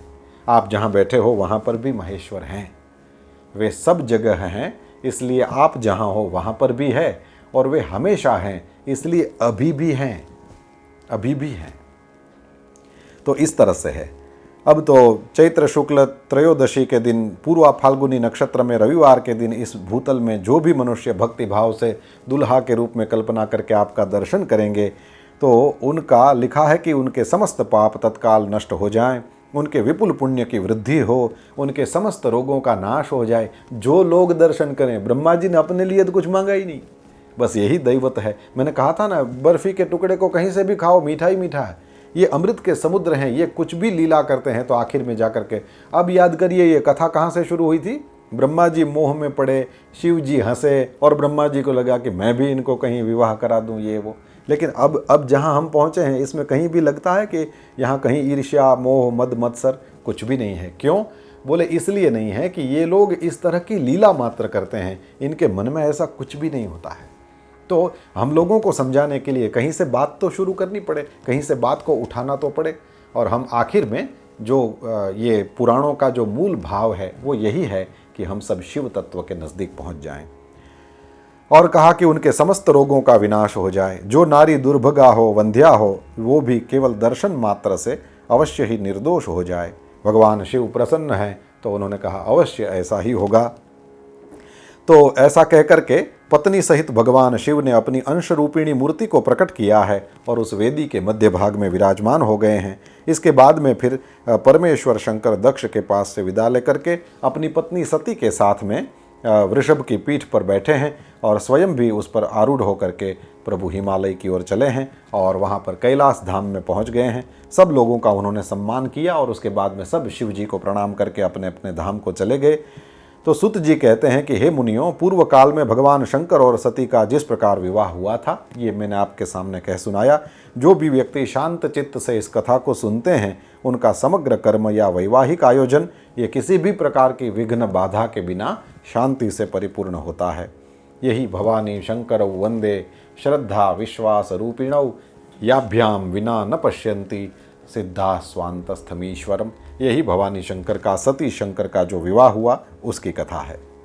अब ब्रह्मा जी ने श्री नारद जी को कैलाश तथा हिमालय पर्वत पर भगवान महादेव और सती के जो विविध विहार हुए हैं उसका वर्णन किया है। और इसके बाद में श्री ब्रह्मा जी कहते हैं कि एक दिन की बात है, देवी सती एकांत में भगवान शंकर के पास जाती हैं, विनीत भाव से प्रणाम करती है और बैठती हैं।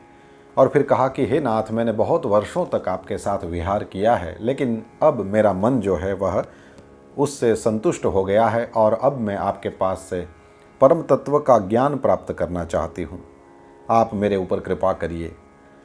ब्रह्मा जी कहते हैं, हे मुने, इस तरह आदि शक्ति महेश्वरी सती ने भगवान महादेव के सामने इस प्रकार के प्रश्न को रखा। अब उनको परम तत्व तो उनके सामने ही बैठा है, स्वयं प्राप्त है, लेकिन उन्होंने जीवों का उद्धार करने के लिए भगवान महादेव से ये प्रश्न पूछा है। इस प्रकार की उपकारक बुद्धि वाली सती माता को, महेश्वरी को देख करके महेश्वर शंकर प्रसन्न हुए हैं और उन्होंने कहा कि जिस परम तत्व की आप बात करती हो, आप विज्ञान को परम तत्व मानिए। विज्ञानी पुरुष की जो बुद्धि है वह सर्वथा शुद्ध हो जाती है और उस विज्ञान की जो माता है वह मेरी भक्ति है। भक्ति 9 प्रकार की है और हे देवी, मैं हमेशा मेरे भक्त के अधीन रहता हूँ। भक्ति के प्रभाव से मैं नीतिहीन नीच मनुष्य भी हो तो उसके घर में भी चला जाता हूँ। स्वयं भगवान शंकर कहते हैं, भक्तौ ज्ञाने न भेदो हि तत्कर्तुः सर्वदा सुखम विज्ञानम न भवत्येव सती भक्ति विरोधिनः भक्ताधीनः सदा हम वै तत्प्रभावाद् गृहेष्वपि नीचानां जातिहीनानां यामि देवी न संशयः। हे सती, भक्ति और ज्ञान में कोई अंतर नहीं है। भक्त और ज्ञानी दोनों को ही हमेशा सुख की प्राप्ति होती है। जो भक्ति के विरोधी हैं उनको ज्ञान की भी प्राप्ति नहीं होती। तो इस प्रकार से भक्ति की बात कह करके भगवान महादेव ने कहा कि कई प्रकार की भक्तियाँ होती हैं। सगुणा भक्ति है, निर्गुणा भक्ति है, विहिता अविहिता आदि उसके कई प्रकार के भेद हैं, नैष्ठिकी अनैष्ठिकी, ये सब यहाँ शिव पुराण में आपको दर्शनीय है। और इसके बाद में फिर कहा कि भक्ति के 9 अंग हैं, उसका मैं प्रेम से वर्णन करता हूँ, उसको सुनो। यहाँ शिव पुराण में 9 भक्ति हैं तो 9 प्रकार की, चाहे रामचरितमानस में देखें, चाहे श्रीमद् भागवत में देखें, चाहे इस शिव पुराण में देखें, चाहे और पुराणों में भी देख सकते हैं। सब जगह आपको नाम भिन्न भिन्न मिल सकते हैं, यहाँ पर भी अलग लगेगा। यहाँ लिखा है श्रवणम कीर्तनम चैव स्मरणम सेवनम तथा दास्यं तथार्चनं देवी वंदनं मम सर्वदा सख्यम् आत्मार्पणं चेति नवांगानि विदुर्बुधाः। हे देवी, श्रवण कीर्तन स्मरण सेवन दास्य अर्चन सदा वंदन सख्य और आत्मसमर्पण, ये सभी अंग हैं भक्ति के। और इसके उपांग तो फिर और कई हैं। इसमें एक जो मुझे आपको कहना था वो बहुत अच्छा था। वो लिखा है कि ईश्वर मंगल अथवा अमंगल कुछ भी करें, वे सब कुछ मेरे लिए मंगल ही होगा। यानी भगवान कुछ भी करते हैं तो मेरे अच्छे के लिए ही करते हैं। ऐसा कई लोगों के जीवन का सिद्धांत होता है। तो ये किस प्रकार का सिद्धांत है? हमको लगता है कि शरणागति का सिद्धांत है, या हमको लगे कि ये दास्य भाव की भक्ति हो गई। लेकिन शिव पुराण ऐसे कहता है कि ईश्वर कुछ भी करें वो मेरे मंगल के लिए ही करते हैं। ऐसा दृढ़ विश्वास रखना ये सख्य भक्ति का लक्षण है। ये भगवान का सखा है जो इस प्रकार से जीता है। मंगला मंगलम यत्तद करोतीतीश्वरो हि में सर्वम तन मंगलायेति विश्वासः सख्य लक्षणम, ये शिव पुराण कहता है। तो इस प्रकार से भगवान महादेव ने नवधा भक्ति का वर्णन किया है। और इसके बाद में फिर सती माता ने और भी कई चीज़ों को जानने की विशेष रूप से इच्छा प्रकट करी है। तो सती के उस प्रश्न को सुनकर के भगवान महादेव के मन में बड़ी प्रसन्नता हुई और उन्होंने सर्वशास्त्रों का वहाँ पर प्रेम पूर्वक वर्णन किया है। महेश्वर ने 5 अंगों सहित तंत्र शास्त्र, यंत्र शास्त्र, भिन्न भिन्न देवेश्वरों की महिमा और इतिहास कथा सहित उन देवताओं के भक्तों की महिमा और वर्णाश्रम धर्मों का, राजधर्मों का भी निरूपण किया। पुत्र धर्म, स्त्री धर्म का वर्णन किया, कभी न नष्ट होने वाले वर्णाश्रम धर्म का निरूपण किया, वैदिक शास्त्र, ज्योतिष शास्त्र, सामुद्रिक शास्त्र का भी वर्णन किया। ये सब वर्णन किया है भगवान महादेव ने। और अब वो कथा आती है जिसमें सती माता का शिव जी त्याग करते हैं। तो रामचरितमानस में ये कथा तो हमने सुन रखी है कि सती माता और शिव जी दोनों जा रहे थे और दंडकारण्य में श्री रघुनाथ जी भी वनवास में वो लीला कर रहे थे। तो पंचवटी में जानकी जी का हरण हुआ है। उसके बाद में रावण उनको लेकर के गया। तो बाद में भगवान श्री राम और लखन भैया दोनों सीता जी को खोजते हुए और वृक्षों को, डालियों को, पत्तों को पूछते हुए और पशु पक्षियों को पूछते हुए रघुनाथ जी आगे बढ़ रहे हैं। वहाँ पर विरह की लीला कर रहे थे। रघुनाथ जी को इस तरह से देख करके भगवान महादेव ने सच्चिदानंद आपकी जय हो ये कह करके प्रणाम किया है। उस समय भक्तवत्सल शंकर ने श्री राम के सामने अपने को प्रकट नहीं किया। अब जैसे ही प्रणाम किया, सर्वेश्वर शिव किसको प्रणाम करें? सती माता के मन में संदेह हुआ है और सती माता ने बहुत प्रेम से पूछा भी है कि महाराज आपने उन दोनों राजकुमारों को देखा, और उसमें भी मुख्यतया वे नील वर्ण के जो राजकुमार हैं उनको देख करके तो आप बहुत ही प्रसन्न हो गए थे। तो महाराज आप उनको देख करके इतने प्रसन्न हो गए, आप उनको देख करके इतने विनम्र हो गए, और ये क्या कारण हुआ? तो कभी ये तो नहीं हो सकता कि सेव्य स्वामी जो हैं वो अपने सेवक को प्रणाम करें, और आप तो सबके स्वामी हो, आप अपने सेवक को प्रणाम करें, ये तो हो नहीं सकता। तो फिर परमेश्वर शिव ने कहा कि हे देवी सुनो, वरदान के प्रभाव से ही मैंने उनको आदर पूर्वक प्रणाम किया है। ये दोनों भाई जो हैं वो वीरों द्वारा सम्मानित हैं। उनके नाम श्री राम और लक्ष्मण हैं। उनका प्राकट्य सूर्य वंश में हुआ है। वे दशरथ के पुत्र हैं। ये सब कहा गया। और सती माता ने ये सुना जरूर, लेकिन उनके मन में पूरा पूरा विश्वास नहीं बैठा। शिव जी उनको देखते ही पहचान गए। तो फिर उन्होंने कहा कि यदि भरोसा नहीं है तो आप वहाँ अपनी बुद्धि से श्री राम की परीक्षा कर लीजिए, ये कोई कम नहीं है। भगवान विष्णु ही अपने संपूर्ण अंश से यहाँ पर पृथ्वी के भार को उतारने के लिए प्रकट हुए हैं। और आप वहाँ जाकर के परीक्षा करके देख लीजिए। बस वैसे परीक्षा करिएगा जिस तरह से आपका ये जो मोह अथवा भ्रम जो है वो नष्ट हो जाए। तब तक मैं यहाँ बढ़ के बरगद के वृक्ष के नीचे खड़ा हूँ। सती माता ने ये सुना और फिर वो उनकी परीक्षा करने के लिए गई। उन्होंने सोचा कि मैं किस तरह से परीक्षा करूँ।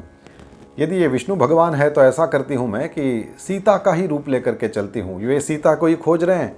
तो सती माता ने यही सोचा कि कोई और होगा तो भ्रम में पड़ जाएगा, और यदि विष्णु भगवान ही है तो पहचान लेंगे। सती माता सीता का रूप लेकर के आगे बढ़ गई हैं।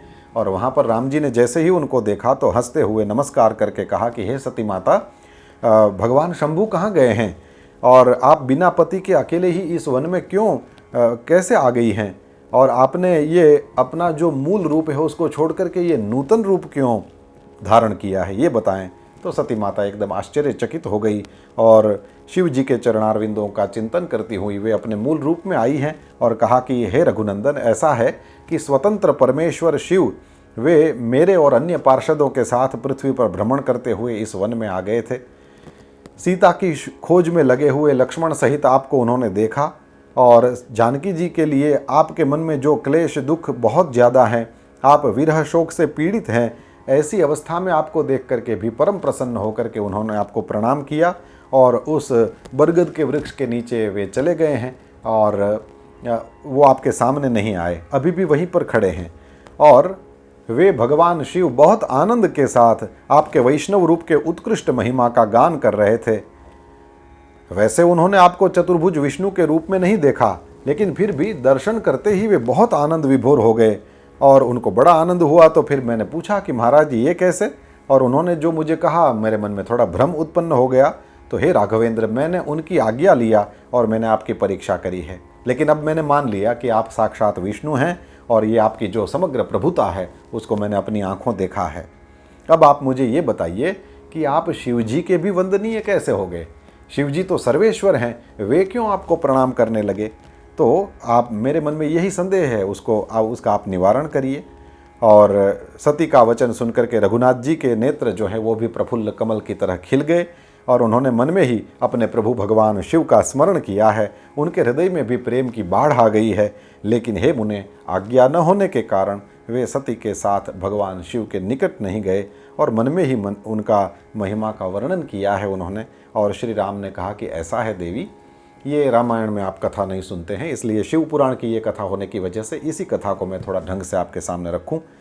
श्री राम ने कहा कि ऐसा है देवी, पूर्व काल में परम सृष्टा भगवान शंभु ने एक बार अपने परात्पर धाम में विश्वकर्मा को बुलाया और उसी परात्पर धाम में अपनी जो गौशाला थी वहाँ पर उन्होंने एक सुंदर भवन बनवाया है और उसमें एक बहुत सुंदर सिंहासन का भी निर्माण करवाया है। वो सिंहासन पर भगवान शंकर ने विश्वकर्मा को कहा कि एक छत्र भी लगा दो, और उसके बाद में उन्होंने सब ओर से इंद्र आदि देवगणों को, सिद्धों को, गंधर्वों को, नाग आदिकों को और संपूर्ण उपदेवों को भी बुलाया। सब ब्रह्मा जी, मुनि, अप्सराओं सहित समस्त देवियाँ और वो सब को निमंत्रण दिया गया और भगवान महादेव की आज्ञा पाकर के सब लोग वहाँ पर आए हैं। और इसके बाद में भगवान महादेव ने वहाँ पर वीणा, मृदंग आदि अनेक प्रकार के वाद्यों को बजवाया है, दिव्य मंगल उत्सव करवाया है, वेद पाठ करवाया है। और इसके बाद में भगवान विष्णु की पूर्ण भक्ति से भगवान महेश्वर नित्य प्रसन्न रहते थे। उन्होंने श्रीहरि को वैकुंठ से बुलवाया है। भगवान श्रीहरि ने जैसे ही सुना कि शिवजी बुला रहे हैं, तुरंत उपस्थित हुए हैं। भगवान श्रीहरि को भगवान महादेव जी ने स्वयं ही अपने हाथों से उनको वहाँ पर बिठा करके, उस दिव्य सिंहासन पर बिठा करके अपने हाथों भगवान महादेव ने प्रेम पूर्वक सर्व प्रकार के आभूषणों से श्री विष्णु जी को विभूषित किया है। राम जी दंडकारण्य में सती माता को ये कथा सुना रहे हैं और ये कहा कि फिर तो उनके मस्तक पर सुंदर मुकुट पहनाया गया और ये सब हो गया। उसके बाद में महेश्वर ने स्वयं ही उस ब्रह्मांड मंडप में भगवान श्री हरि पर अभिषेक किया। अपने पास जो भी ऐश्वर्य था वो सब उनको दे दिया और दूसरों के पास वो ऐश्वर्य नहीं है। इसके बाद में स्वतंत्र ईश्वर भक्तवत्सल शंभु ने श्री हरि का स्वयं ही स्तवन किया है और इसके बाद में कहा कि हे लोकेश, आज से मेरी आज्ञा के अनुसार ये विष्णु हरि स्वयं मेरे भी वंदनीय हो गए हैं।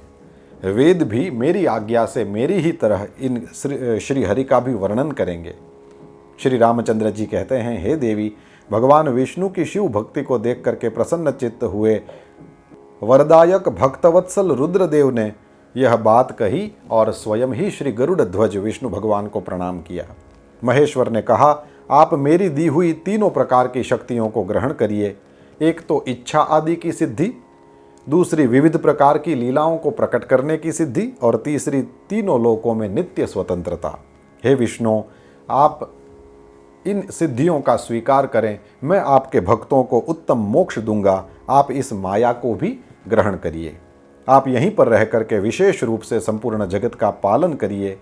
श्री रामचंद्र जी देवी माँ को कहते हैं कि हे देवी, इस तरह से श्री हरि को अपना अखंड ऐश्वर्य सौंप करके उमा वल्लभ भगवान हर स्वयं तो कैलाश पर्वत पर रह करके अपने पार्षदों के साथ स्वच्छंद क्रीड़ा करते हैं और तब से भगवान लक्ष्मीपति वहाँ गोप वेश धारण करके आए और गोप गोपी गायों के अधिपति होकर के बहुत प्रसन्नता से फिर वहीं पर जो भगवान महादेव का परात्पर धाम है, उस गौशाला में जो भवन बनाया गया है, वहीं पर रहते हैं।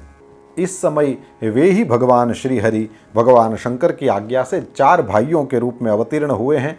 उन 4 भाइयों में मैं सबसे बड़ा राम हूँ, ये दूसरे जो हैं वो लक्ष्मण हैं और फिर भरत और शत्रुघ्न वहाँ पर अयोध्या में हैं। यहाँ पर किसी निशाचर ने मेरी पत्नी का हरण कर लिया है और इस वन में मैं अपनी प्रिया की खोज में हूँ और आज आपका दर्शन प्राप्त हुआ, तब से मेरा अब मुझे लगता है कि कुशल मंगल ही होगा। आज मेरा महान सौभाग्य है कि आप दोनों ने मुझ पर कृपा करी है। इस प्रकार से कई प्रकार की बातें करके कल्याणमयी सती देवी को प्रणाम करके श्री राम जी उनकी आज्ञा से वो वन में विचरण करने लगे। सती माता मन में ही रघुनाथ जी की प्रशंसा करती हुई बड़ी प्रसन्न हुई हैं, लेकिन अपने कर्म को याद करके कि मैंने तो विष्णु भगवान की पत्नी का रूप ले लिया, इसको याद करके फिर बड़ा शोक करने लगी। शिव जी के पास आई हैं, मार्ग में जाते हुए बार बार सोचने लगी कि मैंने भगवान शिव की बात नहीं मानी, अब उनके पास जा कर के मैं क्या करूँगी, क्या उत्तर दूंगी। तो शिव जी के पास गई हैं। शिव जी ने पूछा है कि आप हमें बताएं, आपने किस तरह से परीक्षा करी ये वो। तो सती माता सिर झुका करके उनके पास खड़ी हो गई हैं। उनका मन शोक और विषाद में डूबा हुआ है कि मैंने क्या गड़बड़ कर दी। अपने मन की एक शंका को ज़्यादा उसको पकड़ के रखा। शिव जी स्वयं कह रहे हैं, फिर भी नहीं मानी। तो फिर सती माता का जो पूरा चरित्र है वो भगवान महेश्वर ने ध्यान लगा करके जान लिया है और यही तो उन्होंने प्रतिज्ञा करी थी, इसलिए मन से उनका त्याग कर दिया। वेद धर्म के प्रतिपालन करने वाले परमेश्वर शिव ने पहले की हुई अपनी प्रतिज्ञा का उसको याद करके सती का मन से त्याग करके फिर अपना जो निवास स्थान है कैलाश, वहाँ पर चले गए हैं। मार्ग में जब जा रहे थे तो महेश्वर और सती माता को दोनों को सुनाई दिया, उस तरह से एक आकाशवाणी हुई है और यही कहा, हे परमेश्वर, आप धन्य हैं, आपकी ये प्रतिज्ञा भी धन्य है। तीनों लोकों में आप जैसा महायोगी और महाप्रभु और कोई नहीं है। सती माता ने सुना जरूर लेकिन समझी कुछ नहीं, तो उन्होंने तुरंत कहा कि हे परमेश्वर, हे मेरे नाथ, आप बताएं तो सही, आपने कौन सी प्रतिज्ञा करी है। लेकिन वो सुनेगी तो दुखी होगी, ये सोच करके शिव जी ने उनको कुछ कहा नहीं और उनके मन को दूसरी ओर लगाने के लिए फिर कई प्रकार की कथाओं को सुनाते हुए विश्वनाथ प्रभु कैलाश पहुंच गए और वहां जा कर के उन्होंने मन से त्याग किया है। तो उनके व्यवहार के द्वारा उन्होंने सती माता को ये बता दिया और उस तरह से फिर समाधि लगा करके बैठ गए हैं और स्वस्वरूप का ध्यान करने लगे। सती माता, अब शिव जी परम शांत हैं और वहीं उसी कैलाश में रह करके सती माता जो है वो विषादग्रस्त हो गई। अब तो कई प्रकार से विचार करती रहती हैं, संताप करती रहती हैं। बहुत समय बीत गया और एक बार जब महादेव जी ने ध्यान तोड़ा तो फिर उनका ध्यान पूरा होते ही सती माता वहाँ पर आई हैं। प्रेम से उन्होंने प्रणाम किया तो शिव जी ने उनको अपने सामने बैठने के लिए आसन दिया है और सती के शोक को दूर करने के लिए कई प्रकार की कथाएं सुनाने लगे, लेकिन वो कहाँ पर वो शोक दूर होने वाला था। महादेव जी ने अपनी प्रतिज्ञा के अनुसार ही किया। कुछ लोग ऐसे भी कहते हैं कि इन दोनों में वियोग हो गया, लेकिन ये तो हो ही नहीं सकता। वो सूर्य और उसका प्रकाश, चंद्रमा और उसकी चांदनी, और जल और उसकी तरंग, ये कभी भी ये कहे जाते हैं दो, वास्तव में दो होते नहीं, तो उसमें वियोग कहाँ से होगा। अब सती माता तो ये सोचें कि जल्दी से ये शरीर छूट जाए तो बहुत अच्छा, क्योंकि इसके द्वारा भगवान महादेव का अपराध बन पड़ा। तो अब वो तो साक्षात महेश्वरी हैं, वे जो सोचेंगी वो क्यों नहीं होगा। तो एक बार प्रयाग में कई संत महात्मा मुनि सब मिले हैं और उन्होंने एक बड़ा यज्ञ किया है। उसमें सभी लोग थे, और उसमें जब ब्रह्मा हैं, विष्णु हैं, महेश्वर हैं, तो उसमें दक्ष भी आए हैं।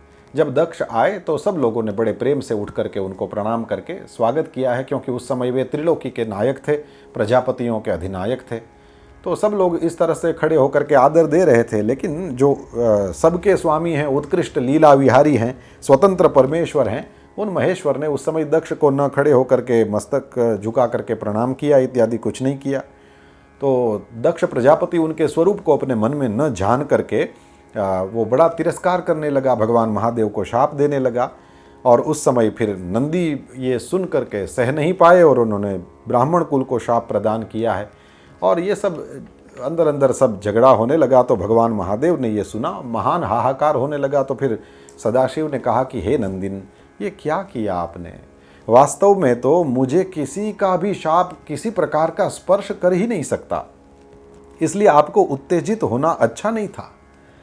हे महामते, आप सनकादि सिद्धों को भी तत्वज्ञान का उपदेश करने वाले हैं, इसलिए आप शांत हो जाओ। शिवजी नंदी महाराज को कह रहे हैं। और फिर कहा कि आप शांत हो जाइए। देखिए, ऐसा है कि मैं ही यज्ञ हूँ, मैं ही यज्ञ कर्म हूँ, यज्ञों के समस्त अंगभूत उपकरण हैं वो मैं ही हूँ, यज्ञ की आत्मा मैं हूँ, यज्ञ परायण यजमान भी मैं हूँ, और यज्ञ से बहिष्कृत भी मैं हूँ। ये कौन, वो कौन, ये सब कौन? वास्तव में जो कुछ भी दिखता है वो सब मैं ही हूँ। आप स्वयं अपनी बुद्धि से विचार करिए। आपने ब्राह्मणों को ऐसे ही शाप दे दिया। हे महामते, हे नंदिन, आप तत्वज्ञान के द्वारा प्रपंच रचना का बाध करिए और आत्मनिष्ठ ज्ञानी और क्रोध आदि से शून्य शांत हो जाइए। ये नंदी महाराज हैं। तो फिर जैसे ही समझाया तो नंदिकेश्वर ने अपने स्वरूप में पुनः स्थिति प्राप्त कर लिया। अब ये नंदिकेश्वर हैं जो शाप दे सकते हैं।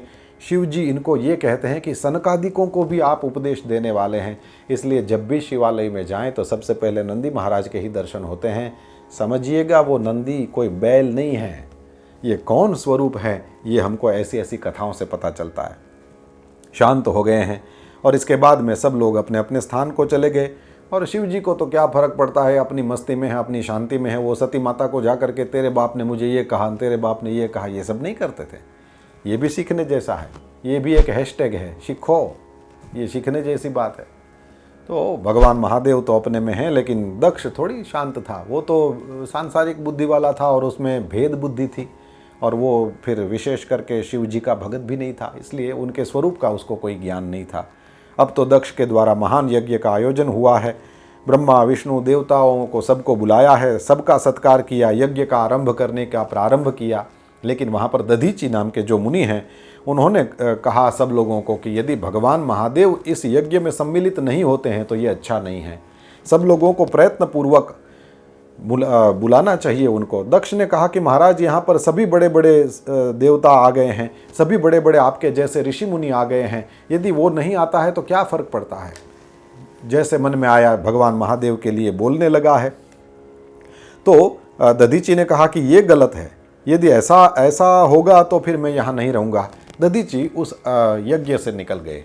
जैसे ही दधीची निकल गए तो भगवान महादेव को मानने वाले जो शिव भक्त थे वो भी सब वहाँ से निकल गए। अब तो दक्ष यज्ञ होने वाला है, ये समाचार जान करके फिर सभी देवता जा रहे थे। तो उसमें चंद्रमा और रोहिणी विमान में बैठ करके जा रहे थे। तो वो जैसे ही आकाश में से निकले, यहाँ सती माता कैलाश में अपनी सखियों के साथ क्रीड़ा कर रही थी। चंद्रदेव और रोहिणी को जाते देख करके उन्होंने अपनी एक सखी को कहा कि जाओ पूछो ये कहाँ जा रहे हैं। और सखी ने वहाँ जा कर के पूछा चंद्रदेव रोहिणी से और समाचार लेकर वापस आई और कहा कि दक्ष ने बड़े यज्ञ का आयोजन किया है और उसमें हम सब जा रहे हैं। सती माता ने सोचा कि मेरे पिताजी के यहाँ यज्ञ और मुझे पता तक नहीं है। निमंत्रण की बात छोड़ो, कोई लेने के लिए आए ये बात तो छोड़ो, पता भी नहीं है, ये कैसे। तो सती माता शिव जी के पास जाती हैं और भगवान महादेव जी को कहती हैं कि ये क्या बात हो रही है।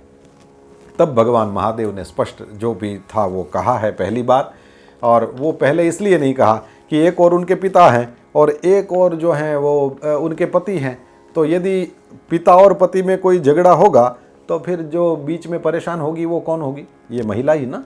इसलिए शंकर भगवान ने कहा दक्ष अपने मन में ईर्ष्या के कारण, मत्सर के कारण जल रहा है तो जलने दो, मैं अपना घर क्यों बर्बाद करूं। तो उन्होंने सती माता को आज तक नहीं कहा था, लेकिन फिर महेश्वर ने ये सारी बातें करी कि वो मेरा विरोध मानते हैं इसलिए आपको भी नहीं बताया और आपको नहीं जाना चाहिए। तो सती माता बड़े रोषपूर्ण स्वर में कहने लगी कि हे शंभो, आप सबके ईश्वर हैं, जिनके जाने से यज्ञ सफल होता है, ऐसे आपको मेरे दुष्ट पिता ने इस समय आमंत्रित नहीं किया है। उस दुरात्मा का अभिप्राय क्या है ये मैं जानना चाहती हूँ, आप मुझे आज्ञा दें। और वहाँ भी जो और जो ऋषि बैठे हैं उनके मन में क्या है ये भी मैं जानना चाहती हूँ, आप मुझे आज्ञा दें और उसके लिए मुझे जाना है। शंकर भगवान ने कहा कि हे देवी, यदि वहाँ जाने का आपका बहुत मन हो ही गया हो तो मैं आज्ञा देता हूँ, आप प्रेम से वहाँ जाइए। बस आप एक महारानी के अनुरूप एक राजोपचार के साथ वृषभ पर बैठ करके अपने सेवकों को साथ लेकर के चलिए। तो इस तरह से भगवान रुद्र की आज्ञा प्राप्त होते ही 60,000 रुद्रगण देवी माँ के साथ चले हैं। उनको दिव्य वृषभ पर आरूढ़ किया है, एक दिव्य चंदोवा उस पर छत्र तना है और सारे जो महेश्वर के गण हैं वो सब उनके साथ चलने लगे और सब भगवान शिव का यशोगान गाते हुए गए हैं। अब तो ये कथा जो आगे है वो आपकी जानी हुई प्रसिद्ध कथा है। वहाँ पर देवी माँ गई हैं और वहाँ पर जा कर के उन्होंने देखा कि शिव का भाग नहीं है, तो सती माता रोषपूर्ण वचन बोलने लगी।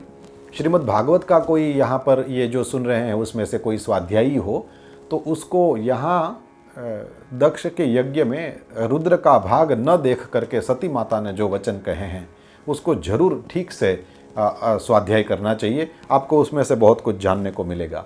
बहुत अच्छे ढंग से सती माता ने एक और देखिए कर्म जड़ यज्ञ करने वाला रुद्र है और एक और निवृत्ति वाले शिवजी बैठे हैं। तो प्रवृत्ति और निवृत्ति वालों में झगड़ा तो होना ही है, क्योंकि निवृत्ति वाले समझते हैं कि सब कुछ ब्रह्म तत्व है, मैं जहाँ हूँ वहाँ शांत हो जाऊँ, और प्रवृत्ति वाले समझते हैं कि बिना कुछ किए कुछ नहीं होता है। ज्ञानियों को भी भूख लगती है, वो भी भिक्षा मांगने जाते हैं इत्यादि। वो अपने क्योंकि उनका जितना अनुभव है उतना ही वे बोलेंगे।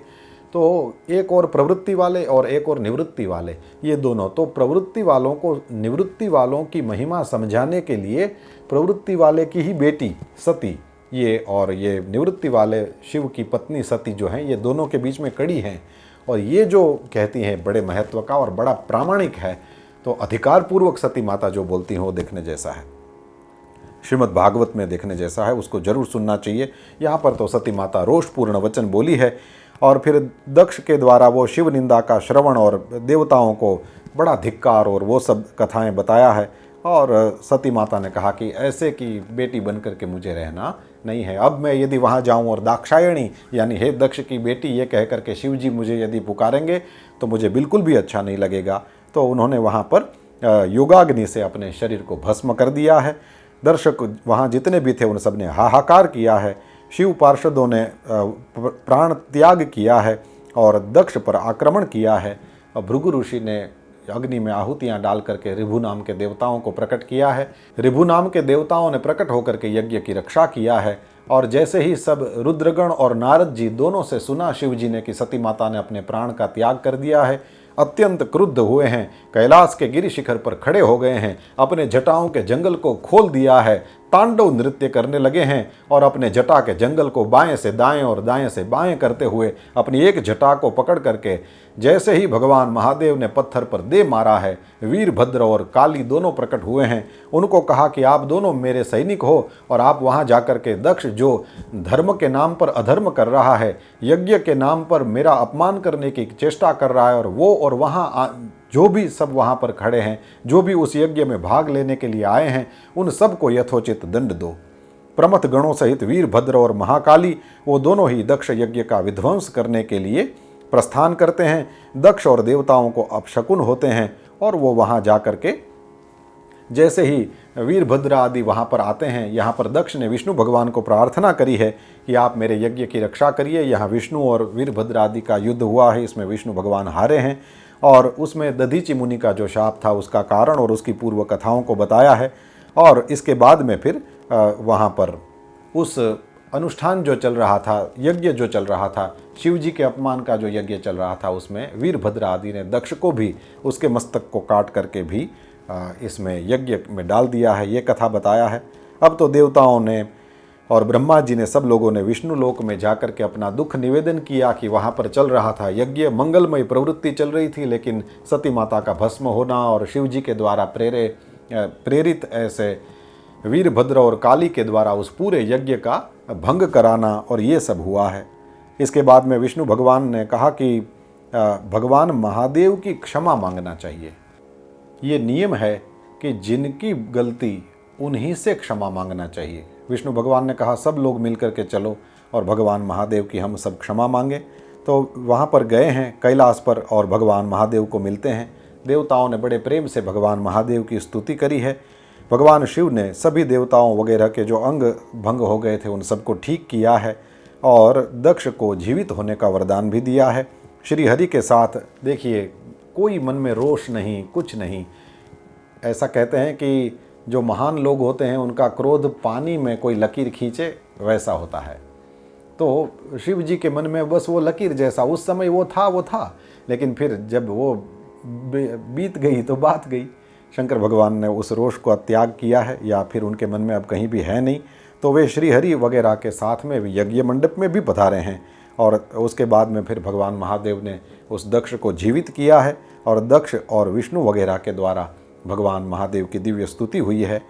भगवान शिव ने दक्ष को अपनी भक्तवत्सलता, ज्ञानी भक्त की श्रेष्ठता और तीनों देवताओं की जो एकता है वो बताया है। इसके बाद में दक्ष ने यज्ञ परिपूर्ण किया है। समस्त देवता सब लोग अपने अपने स्थान में गए हैं और इस प्रकार सती खंड का यहाँ पर जो है उपसंहार किया गया है।